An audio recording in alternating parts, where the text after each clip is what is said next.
All right, so here we're going to talk about this. It's just a quick little conversation about inertial mass versus gravitational mass. Before, when we talked about what mass was, we did mention that the mass that we were talking about was inertial mass. So there's going to be two ways that you can measure mass, right? The first way is something that we call inertial mass. And it's determines an object's acceleration due to a net force, okay? Now, how do we measure it? Well, we use it in measuring weight. Right, and so when we do this formula Fg equals mg, the m is inertial mass. Okay, in a way, right? And you'll see the last statement; they're not really different. Okay, and then the last thing, or so what we call gravitational mass,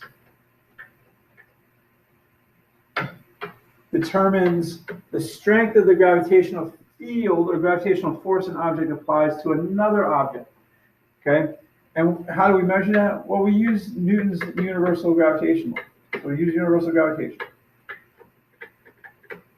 and that's really the difference. How we figure out that mass, and we're calling F sub big G is big G m1 m2 over d or r squared. Right? You can call it whichever one you want.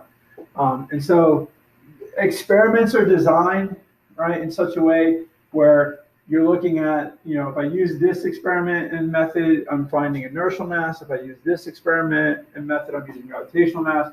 But one thing is, they're different properties. And I forgot the word mass here. Sorry. So yes, they're different properties, but eventually they're actually experimentally identical. When I was studying physics, right, there wasn't a big push to talk about the difference between these two. Like, mass is mass, right? How you determine the mass, right, is what distinguishes between inertial versus gravitational mass. Okay, but they're basically they're identical, right? They're experimentally identical, even though they're different properties, and they're only different properties because you use different equations to find them. Okay, so now we're going to move into our circular motion, which is kind of the big topic in this area for Unit 3.